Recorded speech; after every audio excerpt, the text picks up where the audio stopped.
Wagwan my peeps, welcome back to my channel, The Lone Soldier. I am Ricardo. I hope everyone is doing okay at this time, hope you're keeping safe, and I hope you enjoy my last video because you don't know the journey go on. And thank you for joining me on another Friday morning, and hope you enjoy your weekend also. And as you can see, our topic today is spells in the English language. Yes, because I believe the English language was designed on us to say certain things that literally bring doom to us. But I will show you as we go along. But before I jump in, I want to drop our verse for today. Yes, it's a verse today, and it is from Proverbs 18 verse 21. And it says, "The tongue has the power of life and death." I'm going to repeat that again. The tongue has the power of life and death. Yes, people, the stakes are high. Your words can either speak life or it can either speak death, And remember back in the day, old people used to tell we say, if you don't have nothing good to say, not say nothing. So them didn't know say you don't know certain words and certain things we say it manifests back and come haunt you in the real world. And remember in Jamaica we speak Patois. So you don't know the English language was forced on us due to the 1962 independence where we talked about earlier. But what is a spell? We'll have a look at your screen, please. We'll check it out. And it said to name or write letters consisting of a word, or to constitute the letters of a word. For example, these letters spell Aleman. But look down at the bottom, I look down to the lower part then. A word or formula believed to have magic power, or bewitched state, or trance. But check out this one. Spell, spelling, and spells. And look what it said. To put someone under a spell or bewitched. You understand? And that's a total giveaway. That is a line I like to use on my channel. A total giveaway. You understand? Because what do you get from it? Is that it's the same word with two meanings. And that's the trick to the English language. Words have double meaning. So you will use it for one thing and it'll trigger something somewhere else. Put it this way. Real life and the spirit realm would be like two sides of the same coin. What you do and say on this side give energy to the evil. On the other side, your words and thoughts are tangible. Once spoken, it becomes real.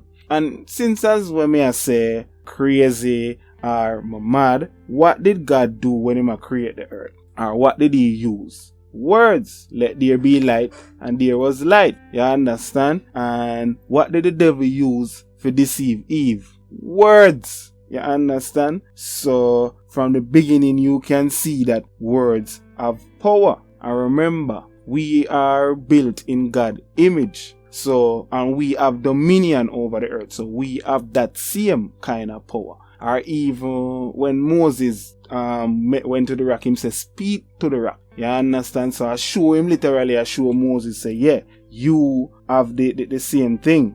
Yeah. So I could touch back down on the English language again now. So you greet someone, you would say hello. But if you flip hello, you get oh hell, or you can get hello. So that keep you focusing on the hell below. At school, you are taught to spell or spelling. You understand? And they teach you to complete sentences. And everybody knows that sentences are passed down by a judge. You understand? The vowels A, E, I, O, U. Is it a coincidence that it finish I, O, U? You understand? They teach you to write in cursive, you get it? Curse, when someone asks you how you're doing, you say you're doing fine, and we already know say fine is something that must be paid, all of those are coincidences. Think about it. It can't, if it happens so much time, that means it cannot be coincidences, it must be planned. And as we did point out in the last video, you have lesser magic like where Hollywood cast in the movies. You understand? You have deeper magics were done by the real high witches. The real high witches and priestess them and wizards. You understand? But me find something very interesting. Yeah man, very interesting. Because when me did a search for a way to explain this, it did very hard. But I find a lady named Laurel Arica. Laurel Arica, Laurel Arica on YouTube. She explained it totally. Trust me. Listen this. She said she called this the premier life sentence. We awake each morning and go off during the weekdays to earn a living at various jobs and undertakings until we come to the weekends. But check this out. Awake is a funeral party for the dead. Mourning is the state that you're in when you attend a wake. You would have to be in the weekdays to earn a living, since as earn is for the ashes for the dead. When you take up a new job, you take it up as undertakings. And you know, so undertakings come from undertaker. And jobs is just, and jobs is the jobs, the Hebrew meaning for jobs is persecuted or hated. You understand? And what do you get at the end of this perverse bargain of life? The weekend. Because no matter how you get up and go, you just consistently or progressively just start feel weak. You understand? So if you never get it before, look at that. But not also that. Did you know that it is proven that more people die between 6 and 9 on a Monday morning than any other day of the week by heart attack? Yeah, man. I'm going to show you. Have a look at your screen. Alright, people. And it goes. A study published in 2006 went even beyond when it revealed that deaths from heart attacks follow a pattern during the week. They occur at their lowest rates on weekend, and they are much higher, yes, and on Mondays. The risk of a heart attack is 20% greater on a Mondays for adult men than any other day, and 15% greater for adult women. And guess what? Most people die Monday morning at 9 a.m. than any other time. It seems that people rather die than go to work. And listen, these people, further research blame the stress of returning to work as the major cause, but other studies reveal additional factors such as the heavy drinking over the weekend. But this Monday stress effect was also proved with retirees with no workload or drinking habits. Then how can we explain this? And most importantly, can we do something to face the weak? Yeah, man, people. So you see what them say?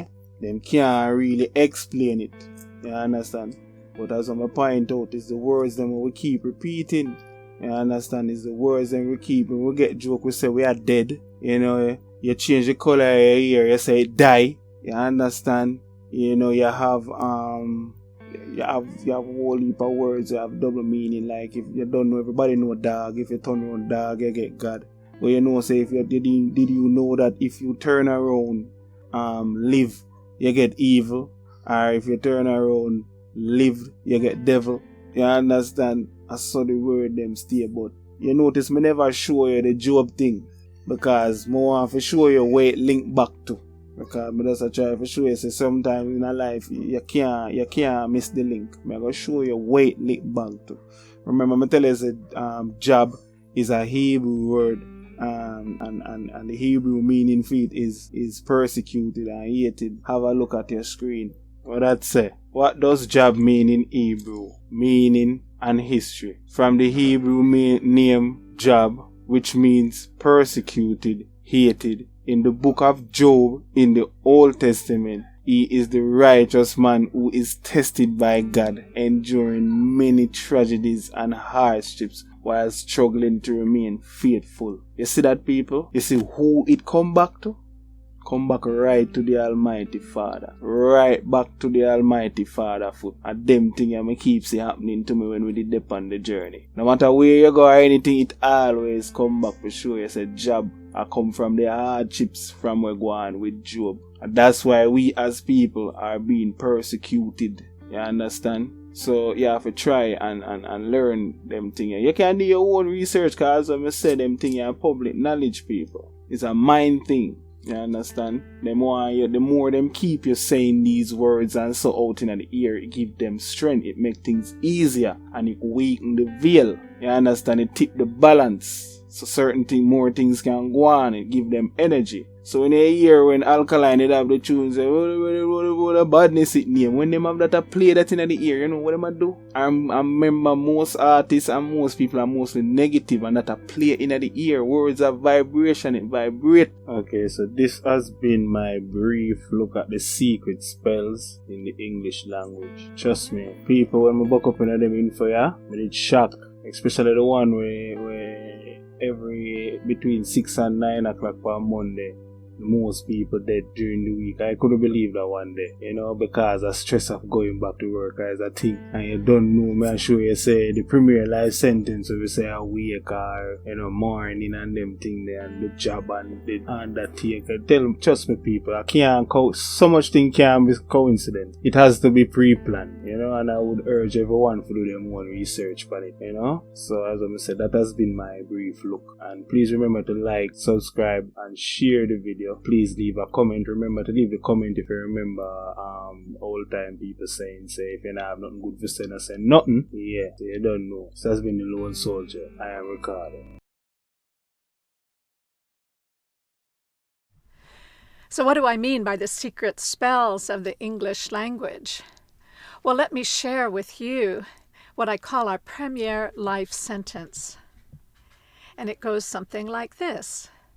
We awake each morning and go off during the weekdays to earn the living at various jobs and undertakings until we come to the weekend. And this seems perfectly acceptable to most people. However, more people die between 6 and 9 on a Monday morning than any other time of the week.